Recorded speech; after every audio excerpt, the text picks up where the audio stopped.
My daughter-in-law handed me a dirty mop in front of 8 guests. My own son said, "You eat for free, stop pretending you're sick and start cleaning." That night, I packed and vanished. I just left a box in my room. When they opened it, his wife's face went pale. Before we continue, I just want to say thank you for taking the time to hear my story. If you're comfortable, let me know where you're listening from, and what time it is where you are. Now let me tell you my story. It happened on a Tuesday. Tiffany, my daughter-in-law, was hosting what she called one of her important dinners. 8 guests, all of them loud, thin and smelling of expensive perfume and entitlement. I was, as usual, relegated to the small armchair in the corner of the living room, the one with the lumpy cushion, instructed to be quiet and just smile. I was a prop, a piece of set dressing to prove what a good and caring family they were for taking in Marcus's poor sick mother. I sat there, my hip throbbing with a deep, metallic ache from the cheap replacement joint the hospital had given me, a replacement Marcus hadn't bothered to upgrade with his good insurance. I smiled, just like I was told. The dinner was, as always, a performance. Tiffany in a tight red dress gliding around the room laughing too loudly, Marcus, my son, standing by the fireplace, swirling a glass of whiskey, playing the part of the successful man of the house. The conversation was a blizzard of meaningless, expensive words. Aspen, portfolio, Tesla, the club. I just sat and waited for it to be over, for the moment I could limp back to my small bedroom and rub some in-store brand lotion onto my aching joint. Then it happened. One of the guests, a woman named Candace, with bright red fingernails and a laugh like a barking seal, was gesticulating wildly while telling a story. Her hand flew back, connecting with a full heavy glass of red wine she'd left on the edge of the sofa table. Time seemed to slow down. The glass toppled, a perfect, dark red arc sailing through the air and landing with a catastrophic splash on the middle of Tiffany's prized light beige carpet. The room went completely silent. You could have heard a pin drop. Candace's hand flew to her mouth. "Oh, Tiffany, oh my God, I'm so sorry." Tiffany, however, didn't look at Candace. Her eyes, 2 tiny furious slits, were locked on the spreading stain. For a moment she just stood there, her chest rising and falling, and I saw the mask the perfect hostess crack. The smile she put back on was a terrifying brittle thing, all teeth and no warmth. "Oh, it's just a thing," she trilled, her voice a full octave too high. "Don't you worry about it, Candace. It's nothing." She turned, her heels clicking angrily on the hardwood floor, and marched not to the kitchen for club soda, but to the utility closet by the back door. The guests were all frozen, looking at the stain, then at each other in that polite, horrified way of the wealthy. Tiffany returned, but she wasn't carrying a spray bottle and a clean towel. In her hands she held a commercial-grade mop bucket, the kind a janitor uses, filled with sloshing gray soapy water. In her other hand was a dirty string mop, the string stained black and brown, smelling of Mountain and old bleach. She marched right past Candace, right past the stain, and stopped directly in front of me, in front of 8 strangers. She shoved the heavy wet mop handle into my hand, the dirty wood pressing into my palm. "Well," she snapped, her voice no longer high and trilling, but low and venomous, "don't just sit there, you're not a guest." I froze. The mop handle was cold and wet in my hand. The smell of the dirty water was overwhelming, a sour chemical stench that made my stomach turn. I looked down at the mop, then up at her. Tiffany's face was a mask of pure unadulterated contempt. She had done this to punish me, to make a public statement. She was using her friend's accident as an excuse to humiliate me, to finally publicly brand me as what she'd always seen me as, the help. The 8 guests were silent. They weren't looking at Tiffany, they were looking at me. Their eyes were full of a horrible, suffocating, polite pity. They saw a weak old woman being handed a mop by a monster, and they did nothing. They just watched. My body was trembling, partly from the shock, partly from the deep throbbing ache in my hip that was now screaming in protest. I couldn't move.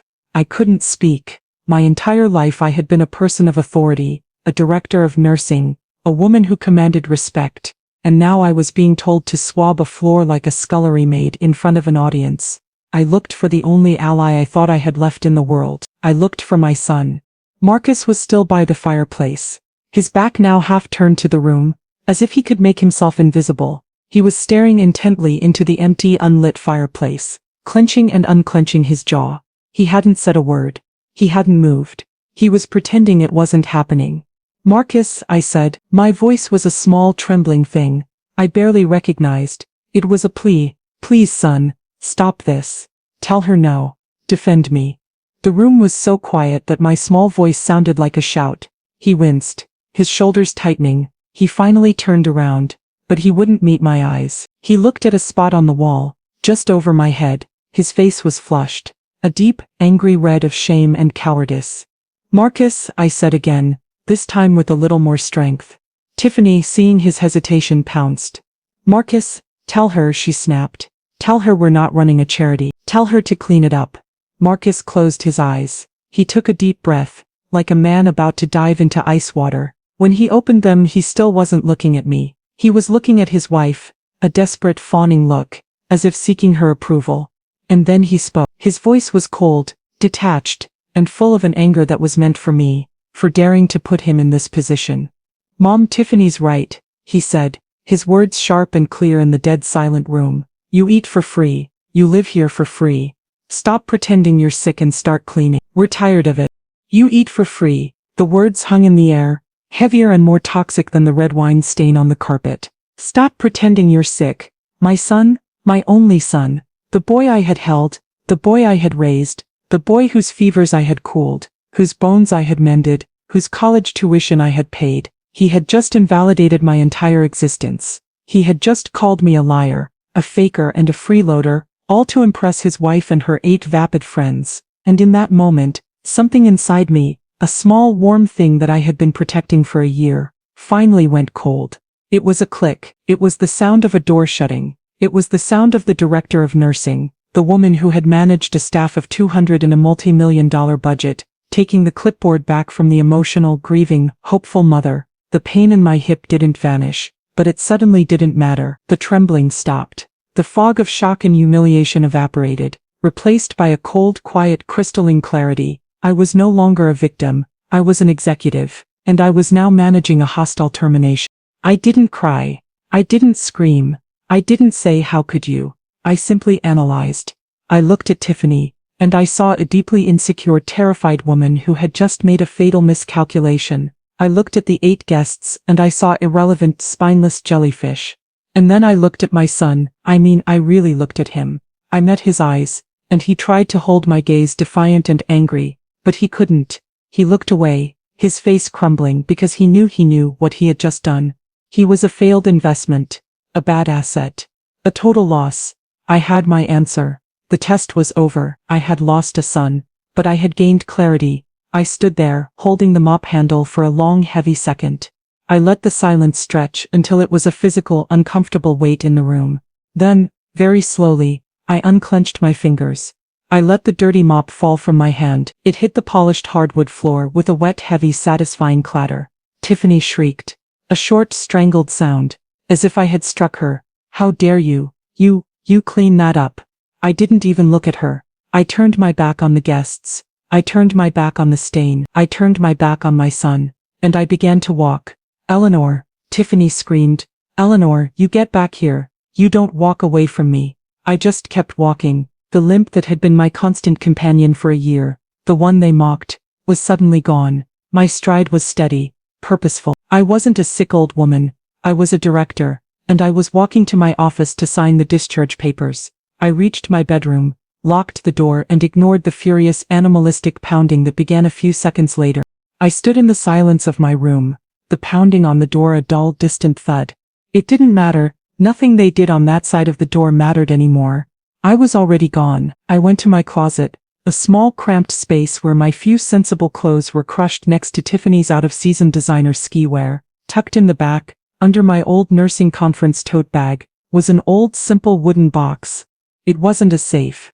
It wasn't locked. It was a simple cherry wood box I had bought in a craft market 30 years ago. It held my most precious things, my late husband's wedding ring, a lock of Marcus's hair from his first haircut, my own mother's locket, and a stack of folded papers. I pulled it out and placed it gently on the bed. They thought I was Eleanor the freeloader. They saw a 68-year-old black woman, retired, sick and dependent, a widow with a bad hip and nowhere else to go. They saw me as a cost on their ledger, a non-productive asset. They saw, in short, exactly what I had allowed them to see. My son, and especially his hollow, status-obsessed wife, had forgotten who I was. They had conveniently forgotten that for 40 years I was Eleanor Vance, the director of nursing at one of the largest hospitals in the state. I wasn't just a nurse. I was the director. I managed a staff of 200. I wrote the budgets. I negotiated with doctors, executives, and union reps. I was the one they called at 3 a.m. when the systems failed, when a patient died unexpectedly, when a lawsuit was threatened. I had stared down surgeons with God complexes. I had calmed grieving families, and I had fired people who were not just incompetent but cruel. I was a woman who understood power, who understood contracts, and who understood, above all, that you must document everything. And they thought I was a fool. They thought I was a simple, naive old woman who would just give them everything I had worked my entire life for out of the goodness of my heart. They forgot who I was. But I hadn't. I am Eleanor the benefactor, and I am the one who paid for the very carpet they were now scrubbing on their hands and knees. I was not a freeloader. I was the silent, primary investor in the hollow, bankrupt corporation of their lives. And I was about to call in the loan. It had all started a year ago, in a different room, a room that smelled of antiseptic and fear. I was lying in a hospital bed, a week post-op from my hip replacement. The surgery had been difficult. There were complications. I was in pain. I was weak, and I was, for the first time in my life, truly, deeply, bone-achingly scared. I was 67, a widow, and my small paid-off bungalow in the city, the one I had planned to retire in, suddenly felt very far away and very empty. That was when Marcus arrived. He and Tiffany, they came bearing cheap flowers and a bright, dazzling, venomous lie. "Mom," Marcus said, sitting on the edge of my bed, taking my hand in his.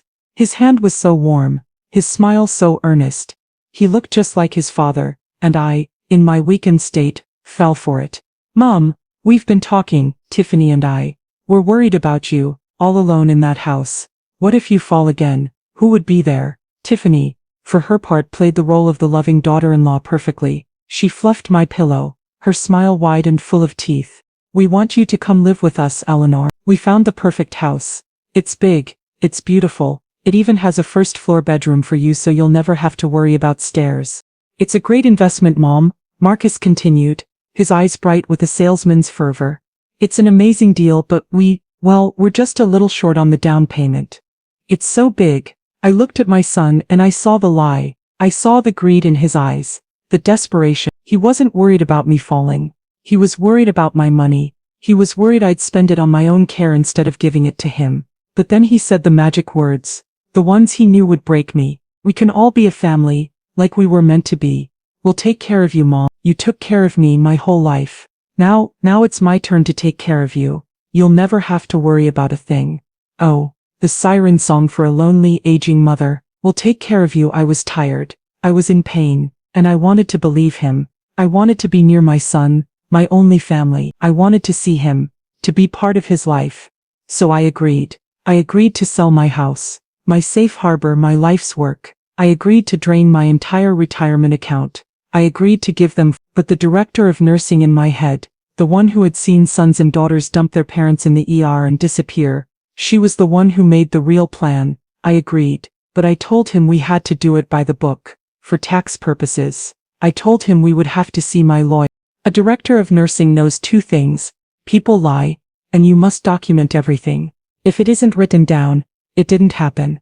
That principle had saved my hospital from millions in lawsuits, and I knew in my gut, it was about to save me. 2 weeks later I was out of the hospital, sitting in the office of Mr. Hassan, my lawyer for the past 20 years.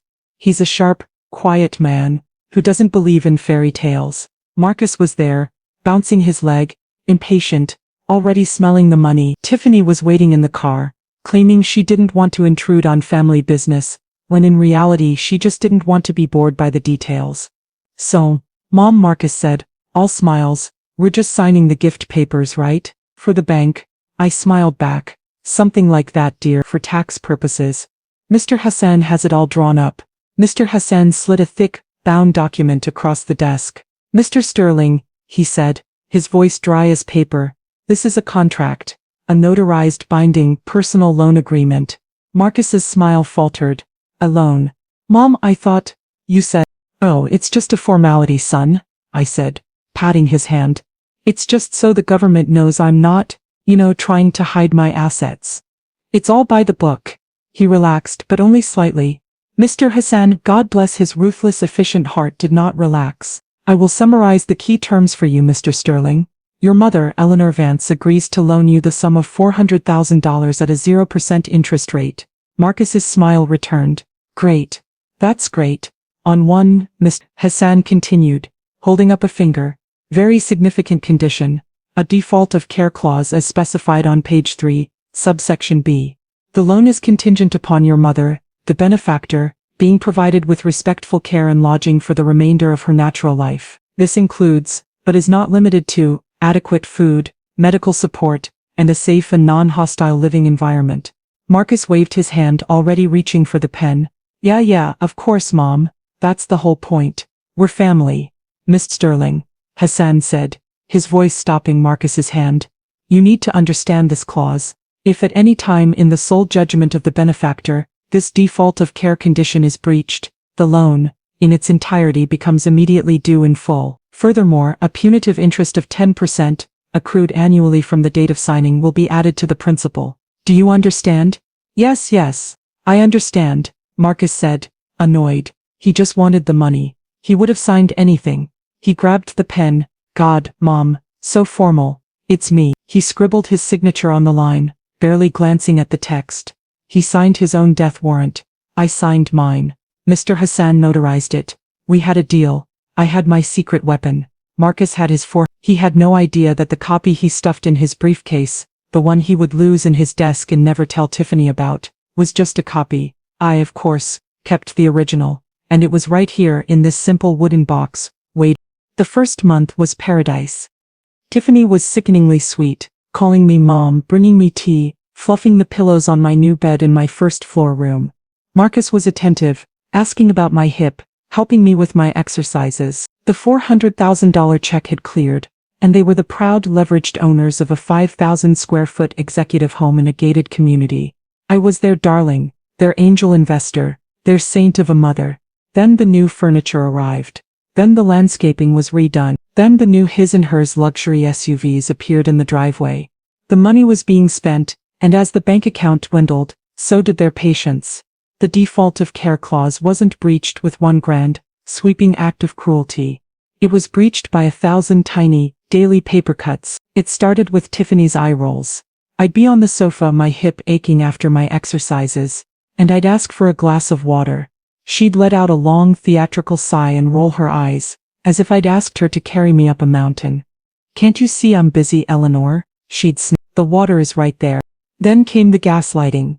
My hip was healing, but slowly and with a deep, grinding pain. The doctor had prescribed pain medication. To be taken as needed. I kept it in the kitchen cabinet. One day it was gone. Oh, Tiffany said, her face a mask of false innocence. I moved it, the doctor said. You should be weaning off that stuff. It's addictive. You know, I think you were milking it a bit. You're walking fine. She was, in effect, withholding my medication. When I told Marcus, he just sighed, that weak, tired sigh of his. Just try, Mom. She's just worried about you. Maybe you are leaning on it too much. He wasn't protecting me. He was enforcing her. Then came the food. Eleanor, your smells are a little unappetizing to me, Tiffany said, one night, wrinkling her nose as I ate my simple dinner of fish and rice. From now on, why don't you just eat in the kitchen? It's more comfortable there anyway, right? I was banished. I, the woman who had paid for the granite countertops and the sub-zero refrigerator, was now eating my meals on a small stool in the kitchen, like the help, while they ate in the grand dining room, laughing. Every single one of these moments was a nail in the coffin of our agreement on hostile living environment.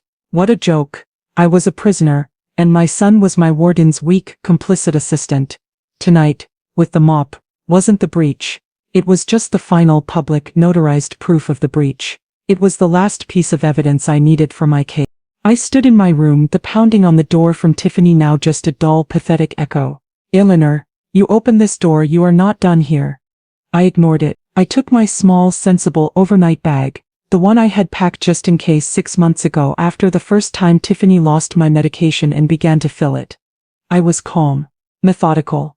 This was a discharge. I packed my remaining pain medication, the prescription bottle Tiffany hadn't found. I packed my checkbook, my passport, my late husband's ring. I packed 2 changes of sensible clothes and a fresh set of undergarments. I was a director of nursing. I knew how to pack a go bag. I unplugged my phone charger and tucked it neatly into a side pocket. Then I looked at the simple wooden box.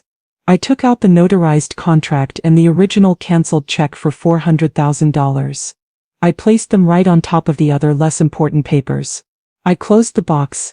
I took a deep breath, and I placed that box in the exact center of the queen-sized bed. A ceremonial, deliberate, unmissable offering. It was the only thing I was leaving behind. Then I unlocked my door. I opened it. The hallway was empty. I could hear them in the living room. The party was over. The guests, thank God, had fled. The air was thick with the sound of furious scrubbing, and Tiffany's low, sobbing, angry voice. I can't believe this. My carpet, that witch, this will never come out.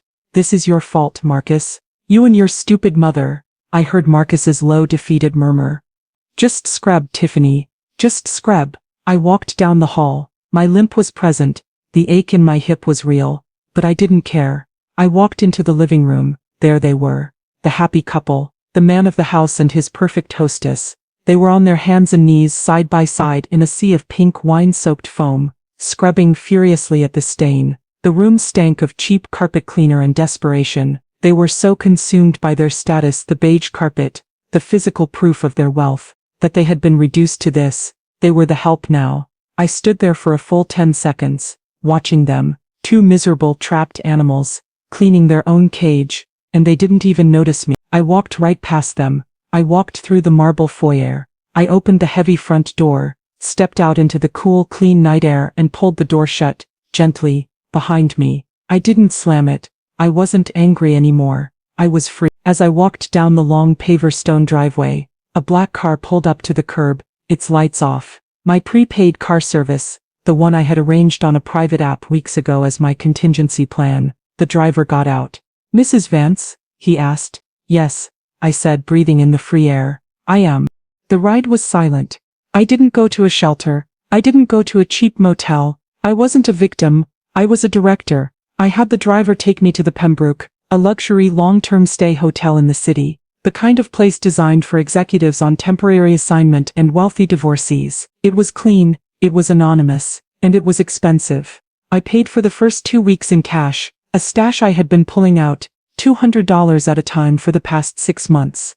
Contingency planning, I'd always called it. My new room was a suite, larger than the first floor bedroom they had given me. It had a clean, firm bed, a small, efficient kitchen, and a bathroom with walk-in shower and safety bars. Real safety bars, not the cheap, slippery ones Marcus had installed. I set my small bag down. I took off the simple, cheap clothes I had been allowed to wear, and I took a long, hot shower. I washed the smell of their house, the smell of wine and bleach, and failure, off my skin. I put on a clean, soft nightgown. I made myself a cup of strong, hot tea, and I sat in the quiet, blessedly silent room, and I looked at my phone. It was 11.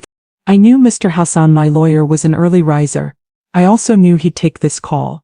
He was the one who had told me, call me day or night, when they breach. And Eleanor, they will breach.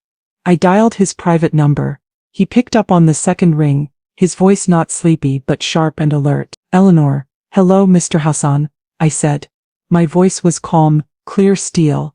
It's done. They've defaulted. There was a small pause on the other end, a quiet sigh. I am sorry to hear that, Eleanor. Are you safe? I am at the Pembroke, room 402. I am perfectly safe, I replied. And I am perfectly certain, tonight, in front of 8 witnesses, my son and his wife publicly refused me care, accused me of malingering, and ordered me to perform manual labor while in excruciating pain. That, Hassan said, his voice now cold with a lawyer's righteous fury, is what we call a default of care. I will execute the clause. First thing in the morning, Mr. Hassan, I want you to execute the default of care clause. File the loan for the full amount against their property at 9 a.m., the second the courthouse opens. The full amount. Understood, Eleanor, he said. That will be the principal of $400,000, plus the 10% accrued annual interest, $440,000, total. It will be done. They will be served with the notice of intent to file loan by courier before noon. Thank you, Mr. Hassan, I said. You're a good man. No, Eleanor, he replied, his voice softening for the first time. You are a good woman, and a smart one. Get some rest. The worst is over. For you anyway. We hung up. I drank my tea. I did not feel victorious. I did not feel happy. I felt at peace. I had triaged the situation. I had cut out the infection, and I had saved the patient. The patient was Marcus and Tiffany woke up late, near 11 a.m. to a throbbing dual-frequency headache. 1 part cheap wine, 1 part pure unadulterated rage. The house was a disaster. Empty glasses and plates were everywhere. The living room stank of stale wine and the chemical pink smell of the carpet cleaner, which had done nothing but turn the dark red stain into a vast sticky pinkish purple smear. Tiffany, her makeup from the night before cracked and smeared on her face, surveyed the damage. Her carpet was ruined, her party was ruined, and it was all her fault. I am going to kill her, Tiffany whispered, her voice a raw croak. I'm going to find her and I'm going to kill her. She is cleaning this entire house with a toothbrush. Marcus just groaned, his head in his hands, sitting at the kitchen island. Just leave it, Tiff. Let's call a professional. A professional, she shrieked, the volume making his head throb. She is the professional. That's what she's for. She's been a freeloader in this house for a year, and the one time we ask her to pull her weight, she throws a tantrum and ruins my $20,000 carpet. I am done, Marcus. I am done. I'm going to tell her she has 1 week to find a state-run home, or I'm dragging her to one myself. She stormed out of the kitchen, her bare feet slapping angrily on the hardwood floor. She marched down the hallway to my room, ready for war. She didn't even knock. She grabbed the handle, turned it and flung the door open with so much force that it slammed into the wall, leaving a small circular dent in the drywall.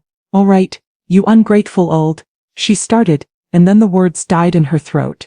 The room was not empty, but it was wrong. The bed was made, perfectly, with tight, military corners. The closet door was open, revealing a row of empty hangers. The dresser was clear. All the little knickknacks, the bottles of lotion, the old photographs, gone. The room was sterile, impersonal, like a hotel room that had just been cleaned. It was as if she had never been there. Tiffany stood in the doorway, her mouth open, a small confused huh escaping her lips.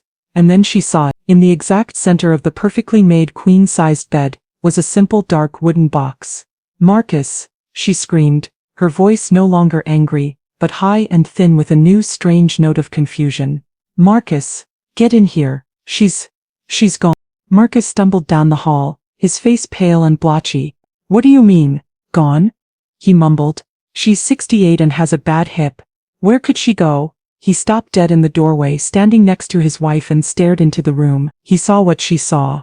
The emptiness, the silence, the almost aggressive neatness, and the box.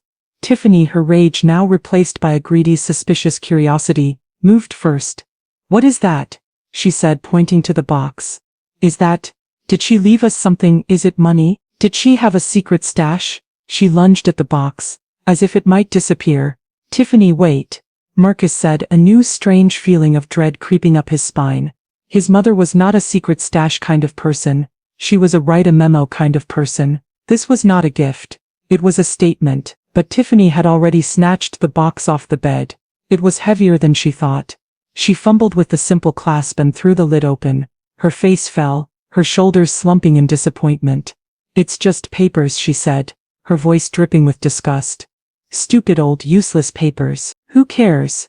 She tossed the box back on the bed, and the contents spilled out.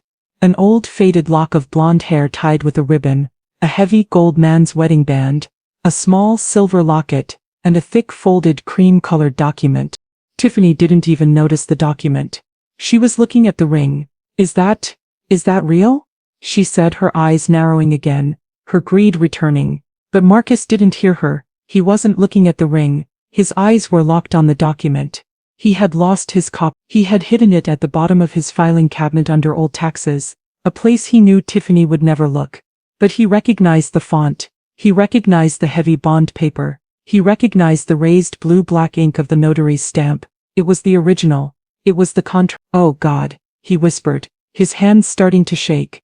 He reached out a trembling finger and touched it, as if it were a snake. Oh my God, no. Tiffany finally looked up from the ring, annoyed. What? What is your problem? What is that? It's nothing, Marcus stammered, trying to scoop the papers back into the box. It's just old legal stuff, for the will, or something. But Tiffany was too fast. She had seen his terror, and if Marcus was terrified, it meant it had to do with money. She snatched the thick document from his hands. What is this? Why are you shaking? What did you do? She demanded. It's a loan agreement? Eleanor Vance, benefactor. Marcus Sterling, recipient. She looked up, her face a mask of pure blank confusion. What loan? What is 400? Marcus tried to grab the paper back, but it was too late. The truth was out. Tiffany, honey, let's just calm down. It's just a formality. It's complicated, he stammered, his voice weak, his hands flapping uselessly. But Tiffany wasn't listening. She was reading. Her eyes wide and furious scanned the page, her lips moving silently, forming the words, $400,000, 0% interest, on the condition, and then, her voice found itself. It was not a scream, it was a low, hoarse, terrifying whisper. You told me, she said, her eyes lifting from the page to lock onto his, that your mother gifted us that money. You told me that was your inheritance, from your father. You told me, she was so grateful we were letting her live here. She was advancing on him now, backing him out of the bedroom and into the hallway, the paper shaking in her hand.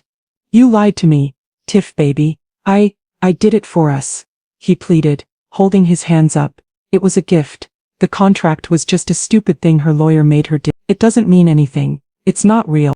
Not real? She hissed, and now her voice was rising, climbing back to that familiar hysterical shriek. It looks damn real, Marcus. It's notarized. Default of care clause, she read, her voice dripping with sarcasm. In the sole judgment of the benefactor, if a non-hostile living environment is not provided, the loan becomes immediately due in full, with 10% accrued annual interest. She stopped. She did the math in her head. Her eyes, if possible, went even wider. $40,000, she whispered. The sheer, astronomical, life-destroying number hung in the air between them. She looked around the hallway, at the expensive wallpaper, at the recessed lighting, at the grand sweeping staircase of her house, and she finally understood.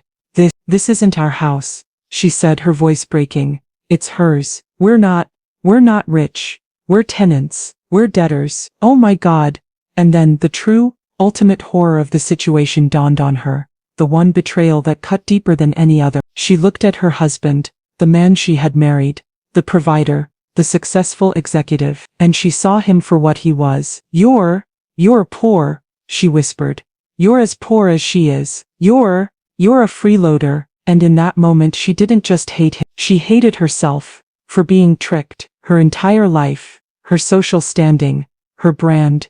It was all a lie, built on the charity of the old woman she had just forced to clean her carpet. Tiffany's face, a moment ago red with rage, crumpled and went a chalky sheet white, pale with a terror so profound it was almost silent. She looked like she was going to be sick. I'm not poor, Marcus yelled, his voice cracking, a pathetic last-ditch defense. I have a job. He couldn't even say it. He didn't even know what his job was. He just knew he had a title and a paycheck that, he was now realizing, was probably just his mother moving money from one of her accounts to another. He was a child on an allowance, and he was 40 years old. Tiffany was hyperventilating, backing away from him as if he were carrying a disease. You lied to me, she whispered, the words catching in her throat. My entire life, our marriage. It's a lie. We have nothing. She was looking at him, but she wasn't seeing her husband. She was seeing the man who had just ruined her.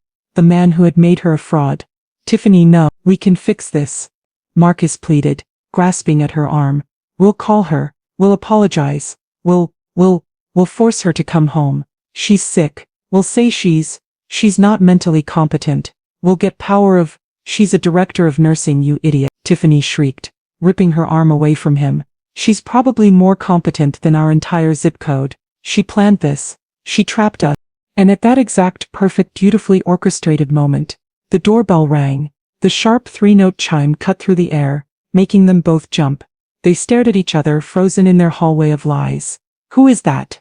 Tiffany whispered. The guests, did they come back? No, Marcus said, his dread now a physical sickness. It's not them. He stumbled down the stairs, his legs shaking. He opened the heavy front door. A man in a crisp uniform, not a postman, a professional courier, stood on the porch. "Marcus Sterling?" the courier asked. His voice neutral. "Yes. This is for you." He handed Marcus a large, stiff, legal-sized envelope. Already had him sign a digital scanner and was walking back to his van before Marcus could even get a word out. Marcus stood in the foyer, the same foyer where I had been humiliated, and looked at the envelope. It was from Davis, Finch and Hassan, Mr. Hassan, his mother's lawyer. His heart stopped. He tore it open, his hands ripping the thick paper. He pulled out the document. It was not a letter. It was a notice of intent to file lien. It stated, in cold, brutal legalese, that Eleanor Vance had filed a default of care claim, that the full itemized amount of was due in full upon receipt, and that failure to pay would result in a lien being placed on the property at 14 Willow Creek Drive, effective immediately, to be followed by a forced sale and foreclosure action within 30 days. It wasn't just a box of old papers anymore. It was real. The bomb had gone off. For the rest of the day, my simple, old-fashioned cell phone, sitting on the polished mahogany table of my hotel suite, put on a performance. It buzzed and rang, over and over, lighting up with their names: Marcus, Tiffany. Marcus, blocked. Tiffany, blocked. I watched it, sipping a cup of jasmine tea, but I did not answer. I didn't need to. I already knew what they were saying. They were not apologies. They were demands, threats, pleas, and finally, the incoherent, wailing sobs of the truly hopelessly damned. They were trapped, and they knew it. They couldn't pay $440,000. They couldn't get a loan to pay it, because the second Mr. Hassan filed that notice, their credit, their beautiful, perfect, 800-score credit that I had built for them, was vaporized. The lien was a public permanent stain, a brand of default on their financial record. They couldn't sell the house, because they didn't own the house. I did by proxy of my $400,000 stake. They couldn't run. They couldn't hide. They were prisoners, trapped in their 5,000-square-foot monument to their own greed, all of it built on a foundation of my money and their lies. I didn't need to see the final scene, but I could. I could see Tiffany, her pale face, no longer beautiful, but a twisted mask of pure reptilian hatred. I could see her looking at Marcus, not as a husband, not as a partner, but as the one single reason her life was over. The man who had promised her a kingdom but had delivered her a prison. And I could see Marcus, a 40-year-old man, finally, realizing that all the free things in his life, the house, the car, the job, the wife, had come at a cost so high he could never ever repay it. Their marriage wasn't a marriage. It was a business arrangement. And I, the director, had just called in their debt and declared them, both of them, morally and financially bankrupt. I took another sip of tea. The ache in my hip for the first time in a year was gone. The peace in the room was absolute. I had done what I had to do. I had protected my assets. I had protected my dignity. And I had finally cleaned up the mess.